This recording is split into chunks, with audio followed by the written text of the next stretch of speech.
تو توجہ کرنا میرے آقا کے بال مبارک بھی معجزہ. حضرت خالد بن ولید آپ فرماتے ہیں لوگوں میں جنگ میں جاتا ایک ٹوپی پہن کے جاتا. ایک جنگ کے دوران توجہ کیجئے گا، ایک جنگ کے دوران حضرت خالد بن ولید دشمن کے ساتھ لڑ رہے ہیں. لڑتے لڑتے اچانک آپ کی تلوار بھی گر گئی، آپ کے سر سے ٹوپی بھی گر گئی. سر سے ٹوپی گری، تلوار گری. آپ نے اپنے ساتھ والے بندے کو کہا ٹوپی اٹھا کر دو. اس نے تلوار اٹھا کے دے دی. آپ ٹوپی اٹھانے کے لیے چل پڑے. ٹوپی اٹھائی، وہ وار کرنے لگا تھا دشمن. آپ نے ٹوپی اٹھائی، فوراً پہنی اور تلوار کا وار کر کے اس کو واسطے جہنم کر دیا. جنگ ختم ہوئی. بعد میں کسی پوچھنے والے نے پوچھا اے خالد بن ولید آپ نے عجیب معاملہ کیا، جنگ کے دوران تلوار اٹھانے کے بجائے ٹوپی اٹھا رہے ہیں، وجہ کیا ہے؟ دشمن سر پہ تھا، جان خطرے میں تھی، آپ نے تلوار اٹھانے کے بجائے ٹوپی کیوں اٹھائی؟ آپ نے فرمایا سنو، تم مجھ سے پوچھتے تھے ہر جنگ کے اندر مجھے فتح کیسے مل جاتی ہے، ہر جنگ کے اندر میں فتح یاب کیسے ہو جاتا ہوں. آؤ راز بتاؤں ٹوپی کیوں اٹھا رہا تھا. وجہ یہ ہے جس جنگ میں بھی جاتا ہوں ٹوپی پہن کے جاتا ہوں. وجہ یہ ہے ان ٹوپی میں، اس ٹوپی میں میں نے حضور کے بال رکھے ہوئے ہیں، حضور کے بال مبارک رکھے ہوئے ہیں. یہ ٹوپی میں رکھ کے چلا جاتا ہوں، ٹوپی میں سی رکھے ہیں. جس جگہ جاتا ہوں یہ منہ مبارک والی ٹوپی پہن کے چلا جاتا ہوں. اللہ مصطفیٰ کے بالوں کے صدقے مجھے فتح عطا فرما دے. اللہ مصطفیٰ کے بال بھی حضور کے معجزہ ہیں. اچھا، حضور کا چہرہ مبارک بھی معجزہ. ایسے انبیاء کرام بھی آئے ہیں دنیا میں جن کی تبلیغ میں صرف 2 مسلمان ہوئے. پوری زندگی کی تبلیغ میں کتنے مسلمان ہوئے جی؟ 2. ایسے انبیاء کرام بھی آئے جن کی تبلیغ میں 10 مسلمان ہوئے. ایسے بھی آئے زیادہ سے زیادہ 80 90 100 گنے چنے. آقا کی 23 سال کی تبلیغ 40 سال کے بعد اعلان فرمایا. یہ تعداد تو چھوڑیں آپ، 1.25 لاکھ صحابہ کرام اس دور میں موجود تھے حضور کی ظاہری زندگی میں. ان کو ایک طرف رکھیں، تبلیغ کو ایک طرف رکھیں. حضور کی جو تبلیغ تھی زبانی کلامی اور جو باقی حضور علیہ السلام کے جو اخلاق سے لوگ مسلمان ہوئے وہ ایک طرف. لیکن آپ روایات کو پڑھیں، آپ کو بے شمار روایات ملیں گی حضور کے چہرے کو دیکھ کے بھی لوگوں نے کلمہ پڑھ لیا. صرف میرے مصطفیٰ کی ذات ہے اور کسی نبی کو یہ شان نہیں ملی کہ چہرہ دیکھ کے کلمہ پڑھاؤ. صرف مصطفیٰ کی ذات ہے کہ جن کے چہرے کو دیکھ کے بھی لوگ کلمہ پڑھ کے کہتے تھے لا الہ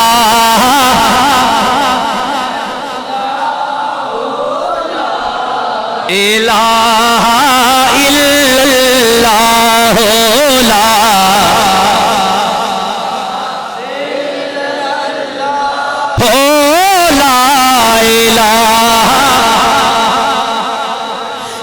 کلمے دراز نیارے نے وہ اسے ڈوبے ہوئے بیڑے تارے نے سانو دسیا نبی جی پیارے نے بولو لا الہ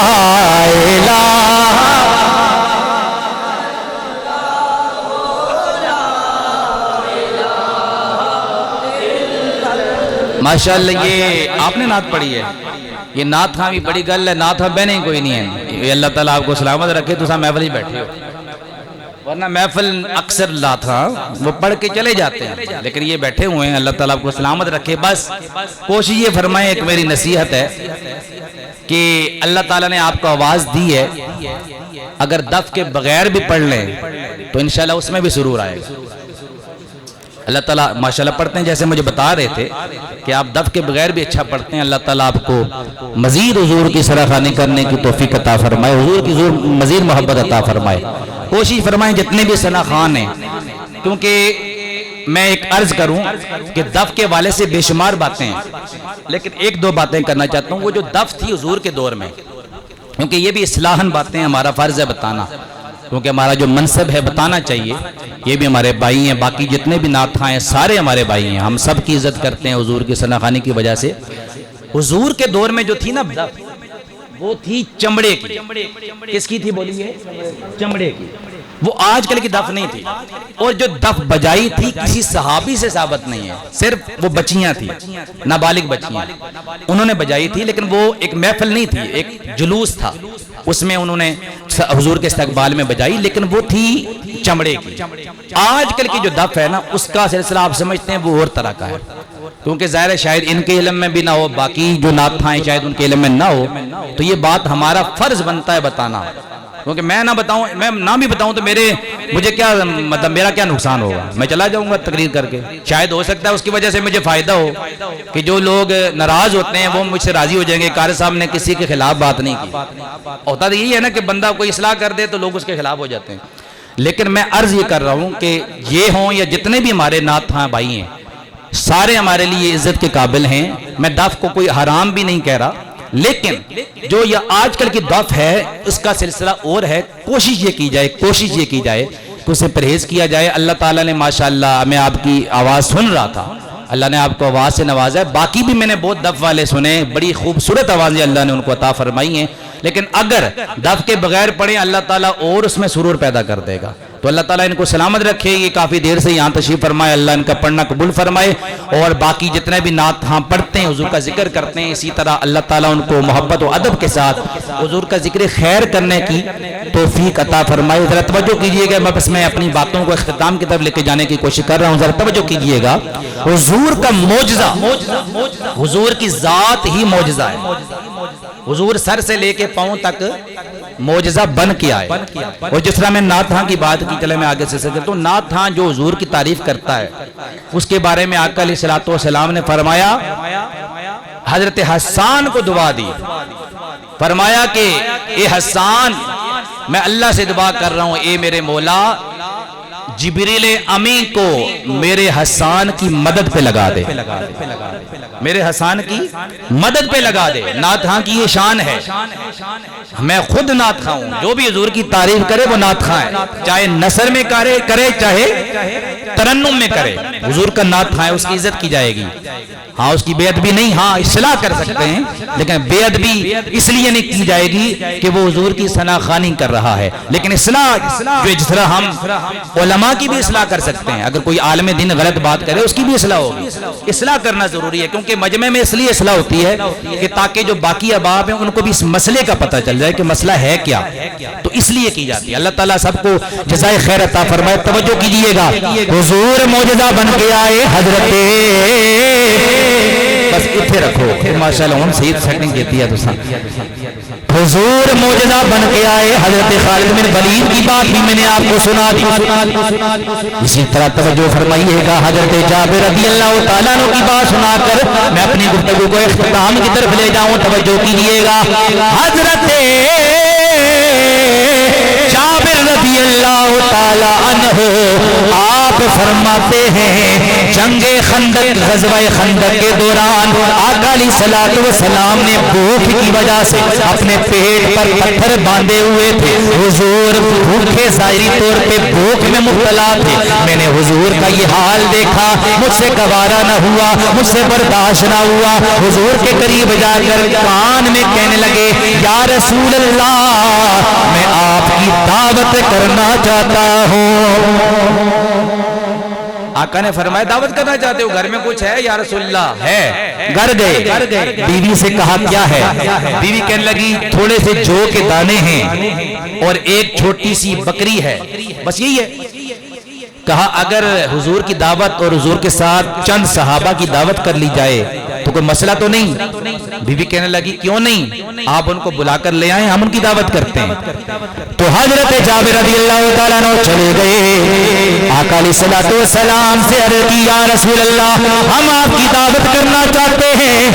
میرے آقا کریم صلی اللہ علیہ وسلم نے دعوت قبول فرمائی، لیکن جابر نے عرض کی، یا رسول اللہ آپ آ جائیں اور 10 صحابہ اور بھی آ جائیں، یعنی 10 صحابہ کو لے کر آپ میرے گھر میں آ جائیں۔ میرے آقا علیہ السلام نے دعوت قبول فرمائی، لیکن ساتھ میرے آقا نے بلند آواز سے اعلان فرما دیا، اے لوگوں، اے میرے صحابہ، تیاری کر لو، جابر کے گھر ساروں کی دعوت ہے۔ 1500 صحابہ اس وقت موجود تھے۔ حضرت جابر نے کان میں کہا، یا رسول اللہ آپ آئیں، اور 10 بندے۔ حضور نے پورے غزوے کو اعلان کر دیا، پورے گروہ کو فرمایا کہ 1500 صحابہ جو تھے، فرمایا سارے تیاری کر لو، ساروں کی دعوت کس کے گھر ہے جی؟ جابر کے گھر۔ آپ علماء بھی بیٹھے نا، مسجد میں کوئی بندہ ختم کرتے ہیں، ختم کہتے ہیں چلو یار یہ جو مقتدی ہیں، چلو 10-15 بندے ہیں، ان کو بلا کے لے آؤ تو چلو ہم دعا کر لیں گے، کھانا شانا ان کو پیش کریں گے۔ تو مولوی صاحب کو کہا جائے جناب آپ نماز کے بعد اعلان کر دیں علامہ صاحب کہ جو مقتدی حضرات ہیں ہمارے گھر چلیں، ہم دعوت تیار کی ہے، کھانا کھائیں گے، دعا کریں گے۔ تو مولوی صاحب اسپیکر آن کر کے اعلان کر دیں، ہیں جی اعلان کریں کہ لوگوں، فلاں چودھری صاحب کے گھر، فلاں حاجی صاحب کے گھر، فلاں راجہ صاحب کے گھر، سارے محلے کی، سارے علاقے کی دعوت ہے۔ تو وہ بندہ کیا کرے گا؟ ساری پکڑے گا نا، قاری صاحب کیا ہو گیا نے، میں نے آپ کو تھوڑے سے ہی جو مقتدی تھے ان کی بات کی تھی، تو سب پورے محلے نے اعلان کر دیتا، ساروں کو کہہ دیا کہ سارے آ جاؤ، لیکن حضور ہم جیسے تو نہیں ہے،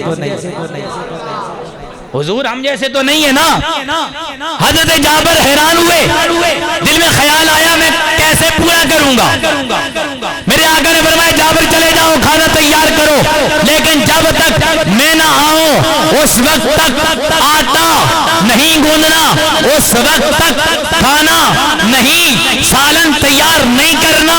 آقا علیہ الصلوۃ والسلام 1500 صحابہ اکرام کو لے کر جابر کے گھر آ گئے۔ جابر پریشانی میں اپنی بیوی کو کہتے ہیں میں نے تو 10 بندوں کا بولا تھا، یہ تو 1500 ہیں، تو آپ بیوی جابر کی کیا کہتی ہیں؟ جابر رضی اللہ تعالیٰ کی بیوی بھی کہتی ہیں جابر پریشان کیوں ہوتے ہو؟ پریشان ہونے کی ضرورت نہیں، اب جواب سنے مچل جائیں گے۔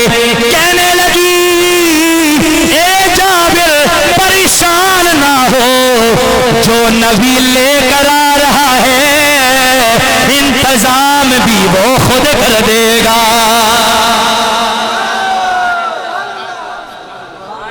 انتظام بھی خود کر دے گا۔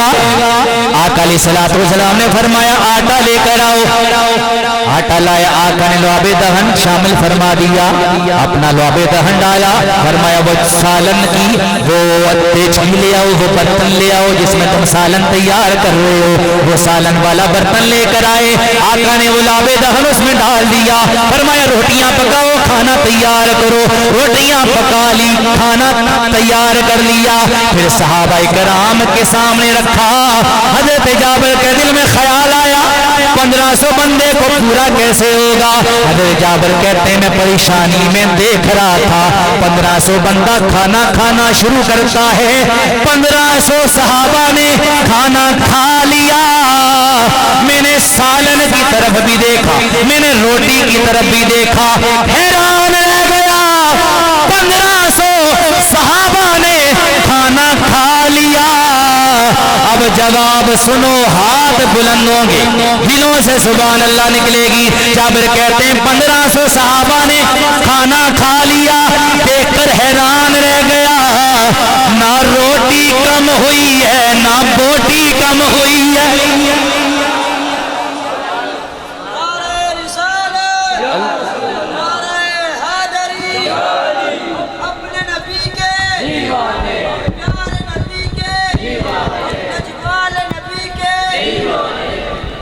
نہ روٹی زندہ باد، یہ ختم نبوت کا نعرہ لگایا کرے وہ میرا، کیونکہ اب میلاد کا موضوع لمبا ہو جاتا ہے، ورنہ موضوع یہ بھی بنتا ہے ختم نبوت، یہ جو اس دور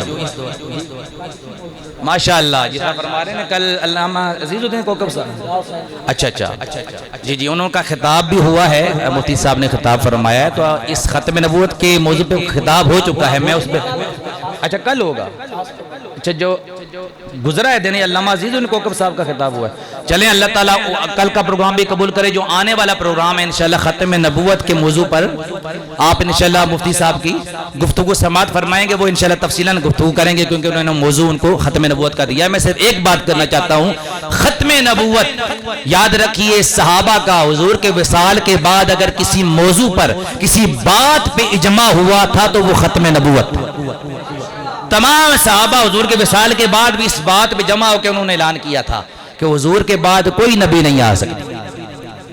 چیف جسٹس صاحب نے جب یہ اعلان کیا نا، جب یہ فیصلہ سنایا تو ایک جیلم کا وہ خنزیر بھی کہیں تو یہ خنزیر کی بھی توہین ہے، کیونکہ جو صحابہ کرام کو بونکے، جو نبیوں کو بونکے، جو اولیوں کو بونکے، وہ تو خنزیر سے بھی بدتر ہے نا۔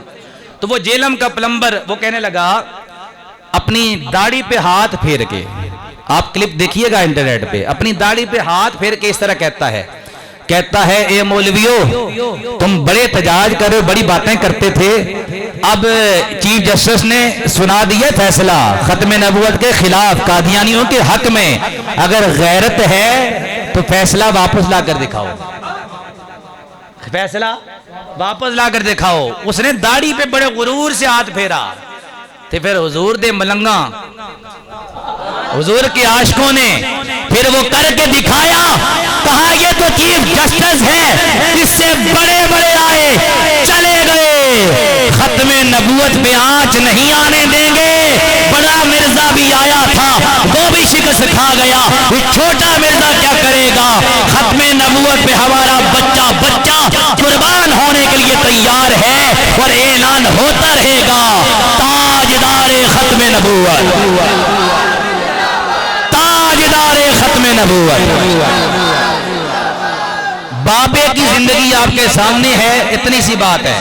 امیر المجاہدین علامہ خادم حسین رضوی رحمت اللہ تعالی علیہ آپ کا جنازہ بتا رہا ہے، عزت اسی کی ہوگی جو مصطفیٰ کی عزت کی بات کرے گا، جو حضور کی عزت کی بات ان پہ عزت پہ پہرا دے گا۔ آج ان کے پیروکار جب آپ کو آواز دیتے ہیں تو ان کی آواز پہ لبیک کہا کریں، یہ نہ دیکھا کریں پیو صحیح سی پتر صحیح کوئی نہیں، تو سانتے اس ٹائم بھی کہنے سے جناب بابا صحیح نہیں، بابا چلا گیا تو یہ پتر صحیح نہیں۔ پتر کیا کیتا ہے جناب؟ ہیں جی پتر نے کیا کیا ہے؟ اس نے کیا کیا؟ اس نے یہی کہا آؤ دین کی طرف، دین کو تخت پر لاؤ۔ یہ باتیں پروپوگنڈوں سے باہر نکلیں کہ بیٹا ایسا ہے، فلاں ایسا ہے، ختم نبوت کے لیے جو بات کرے گا ہم اس کے ساتھ ہیں۔ توجہ ہے، تاجدار ختم نبوت۔ تو میں بات کر رہا تھا حضرت جابر کی، جابر رضی اللہ تعالیٰ عنہ کہتے ہیں کہ روٹیاں دیکھی، روٹیاں بھی اسی طرح، بوٹیاں سالن دیکھا وہ بھی اسی طرح۔ میں نے کہا جابر تصور ہی تصور میں، تخیل میں نے پوچھا کہ جابر جب آپ نے یہ سارا معاملہ دیکھا تو آپ کے دل نے کیا کہا؟ کہا دل نے ایک ہی بات کی، ایک ہی صدا دی۔ کہا کون سی صدا؟ کہا جب میں نے دیکھا تو میرے دل نے کہا اب میری نگاہوں میں جچتا نہیں کوئی جیسے میرے سرکار، ایسا جیسے میرے سرکار ہیں، ایسا اب میری نگاہوں میں جچتا نہیں کوئی جیسے میرے سرکار ہیں، جیسے میرے سرکار ہیں۔ آخری بات اور گفتگو ختم، تاکہ میلاد کی یہ بات ہو جائے اور گفتگو ختم اور مکمل بات مکمل ہو جائے۔ میرے آقا کی ولادت بھی معجزہ، حضور دنیا میں تشریف لائے، باقی بچے آتے ہیں روتے ہوئے اور ان کے ساتھ ناپاکی والا معاملہ ہوتا ہے۔ کوئی بچہ بھی پاک پیدا نہیں ہوتا، پیدا ہونے والا بھی پاک جس کے ذریعے پیدا ہو رہا ہے۔ وہ ماں بھی پاک نہیں رہتی، وہ بھی ناپاک، پیدا ہونے والا بھی ناپاک رہتا ہے۔ یہ سارا معاملہ ہر فطرت، یہ فطرتی معاملہ ہے۔ لیکن توجہ کرنا، میرے آقا کی ولادت باسعادت کیسے ہوئی؟ میرے آقا کی والدہ فرماتی ہیں میرا لال دنیا میں آیا کان مقبولا مدہولا مختونا مغسولا معطرا مطہرا ساجدا۔ فرمایا سن لو میرا محبوب میرا لال دنیا میں آیا، حیران رہ گئی، آنکھوں میں قدرتی سرما لگا ہوا ہے، بالوں کو تیل لگا ہوا ہے، عطر لگے ہوئے ہیں، غسل دیے ہوئے ہیں۔ دنیا میں میرا محبوب میرا لال آیا، سر کو سجدے میں ڈالا، عرض کی اللہم ربی حبلی امتی امتی، اے میرے مولا میری امت میرے حوالے کر دے۔ تو پھر جب نبی ایسا ملا جو دنیا میں آتے ہوئے ہمیں یاد کر رہا ہے، تو غلام کیوں نہ دے دے مل گئے مصطفیٰ، اور کیا مل گئے مصطفیٰ، اور کیا فضل رب الاولیٰ، اور آواز آخر تک آئے، گفتگو ختم ہے۔ فضل رب الاولیٰ، اور کیا۔ اللہ تعالیٰ آپ سب کی حاضری قبول فرمائے، اور محترم حاجی صاحب ان کی یہ کاوش جو ہر سال کی طرح، اس کاوش کو بھی اللہ تعالیٰ اپنی بارگاہ میں قبول اور منظور فرمائے۔ یقینی طور پہ یہ کوئی کہنے کی بات نہیں ہے، نہ خوش آمد کی بات ہے۔ خوشی اس چیز کی ہوتی ہے کہ اس دور میں بھی، اس مہنگائی کے دور میں بھی، اس مشکلوں اور پریشانیوں کے دور میں بھی ایک بندہ اگر 12 روزہ پروگرام اپنے گھر میں بیٹھ کے سجا رہا ہے، منعقد کر رہا ہے، میلاد منا رہا ہے، تو یہ چھوٹی بات نہیں ہے۔ صرف پیسوں سے بات نہیں بنتی، یہ کرم کی بات ہوتی ہے، یہ کرم کی بات ہوتی ہے۔ ورنہ تو لوگ کہتے ہیں ساڑھے کو ٹائم ہی کوئی نہیں ہے، 12 روز کون جناب بیٹھے گا گھر میں، اتنا بڑا یہ سارا کچھ ارینج کرے، لوگوں کو اٹینڈ کرے، بڑا مشکل کام ہے۔ لوگوں کے پاس ٹائم ہی نہیں ہے اس دور میں، لیکن روزہ پروگرام کرانا مشکل ہے۔ لیکن جو شخص 12 روزہ پروگرام کرا رہا ہے، یقینی طور پہ اس پہ اللہ کا بھی کرم ہے، مصطفیٰ کی بھی نظر کرم ہے۔ اور یہ صرف ان کی وجہ سے صرف یہ چیز دیکھ کر نظر نہیں آتی، بلکہ ان کی اولاد کو دیکھ کر، ان کے بیٹوں کو دیکھ کر پتہ چلتا ہے کہ انہوں نے کس طرح تربیت کی اور کس طرح دین کی تعلیم دلوا رہے ہیں۔ یہ چیز ہوتی ہے، میلاد کرنا آسان ہے، میلاد نبھانا مشکل ہوتا ہے۔ میلاد نبھانا یہی ہے کہ آپ اپنے گھر کے اندر بھی دینی ماحول بنائیں۔ اللہ تعالیٰ ان کی اس کاوش کو قبول فرمائے، ہر سال کی طرح۔ اور محرم میں بھی ماشاءاللہ یہ غالباً 5 روزہ پروگرام کرتے ہیں، اللہ تعالیٰ قبول کرے، اور ان کی جان مال میں، عزت میں، رزق میں اللہ تعالیٰ برکتیں عطا فرمائے۔ ہمارے یہ بھائی، آپ کا نام اس میں گرامی کیا ہے؟ یہ 2 بھائی جو حضور کی ثنا کر رہے ہیں ماشاءاللہ، چشتی برادران کے نام سے جگہ جگہ ہر محفل میں جا کے حضور کی ثنا کرتے ہیں۔ اللہ تعالیٰ ان کو دنیا و آخرت کی بلائیاں عطا فرمائے۔ اللہ تعالیٰ ان کو اسی طرح حضور کی محبت میں کلام پڑھنے کی، نعت خوانی کرنے کی اللہ توفیق عطا فرمائے۔ اور جتنے احباب آپ تشریف لائے، اللہ تعالیٰ آپ سب کو قدم قدم پہ برکتیں، عزتیں، عظمتیں، رحمتیں عطا فرمائے۔ اللہ آپ کا اور میرا سب کا حامی و ناصر ہو۔ وما علینا الا البلاغ المبین۔ ماشاءاللہ، سبحان اللہ۔ حضرت علامہ قاری محمد عرفان قادری صاحب اپنے مخصوص انداز میں جو ہے ہمارے قلوب کو جو ہے منور فرما رہے تھے اپنے بیان ذیشان سے۔ اللہ تعالیٰ ان کے علم، عمل، عمر میں، سوز میں، گداز میں برکتیں عطا فرمائے۔ چشتی برادران اور ہمارے جتنے علماء اکرام آئے ہیں مدرسے سے، کافی یہ بچے ہیں، اللہ تعالیٰ ان بچوں کے علم، عمل، عمر میں برکتیں عطا فرمائے۔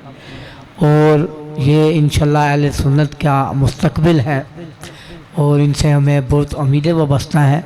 کل کا دن جو ہے یہ ایک تاریخی دن ہے، ہمیں ہمارے علم میں نہیں ہے کہ کیسے تاریخی ہے۔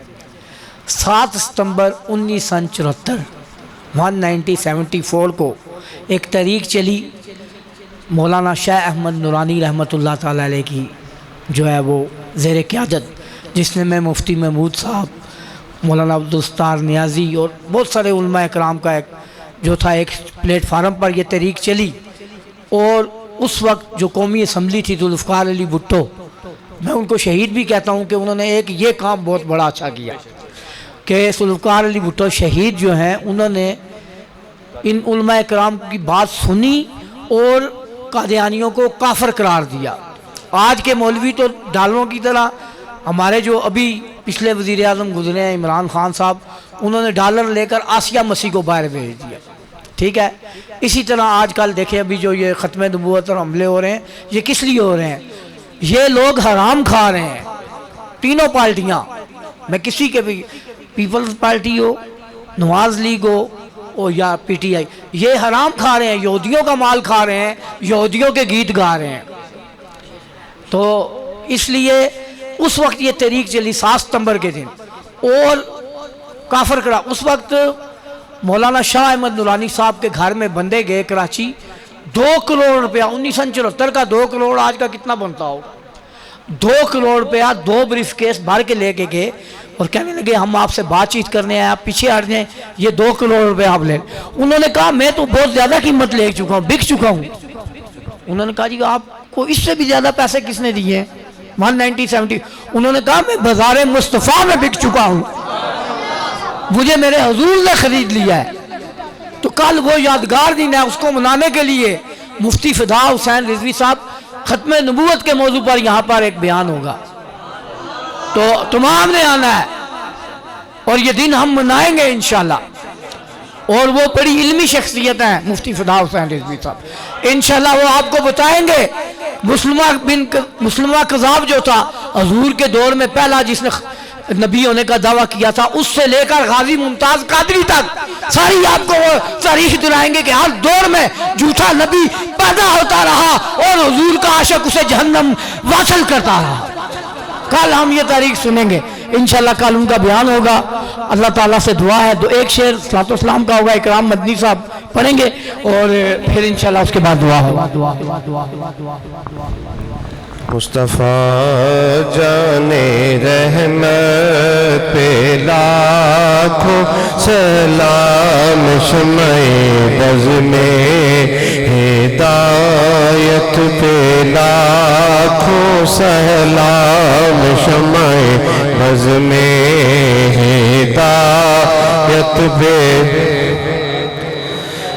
جس سہانی گھڑی چمکا طیبہ کا چاند، سہانی گھڑی چمکا طیبہ کا چاند، شد الافروز ساتھ پہ لاکھوں سلام، مصطفیٰ جان رحمت پہ لاکھوں، شمع بز میں ہدایت پہ لاکھوں، یا الہی صدقہ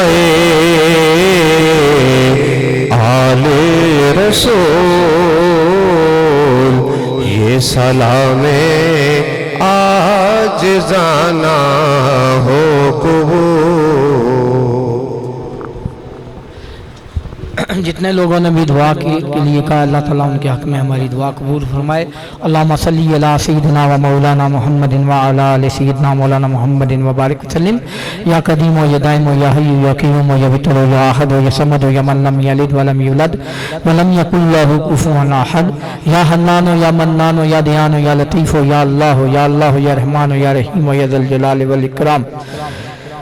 اللہم ارزقنا یا قاضی الحاجات، اللہم ارزقنا یا شافی الامراض، اللہم ارزقنا یا دافع البلیات، اللہم ارزقنا یا حل المشکلات، اللہم ارزقنا حسن الخاتمہ، اللہم اغفر لی امت محمد صلی اللہ علیہ وسلم، اللہم ارحمنی امت محمد صلی اللہ علیہ وسلم، اللہم ارزقنا زیارت المکۃ المکرمہ، اللہم ارزقنا زیارت المدینۃ المنورہ، اللہم ارزقنا یا مسبب الاسباب، اللہم ربنا آتنا فی الدنیا حسنۃ وفی الآخرۃ حسنۃ وقنا عذاب النار وادخلنا مع الابرار یا عزیز و یا غفار یا رب العالمین۔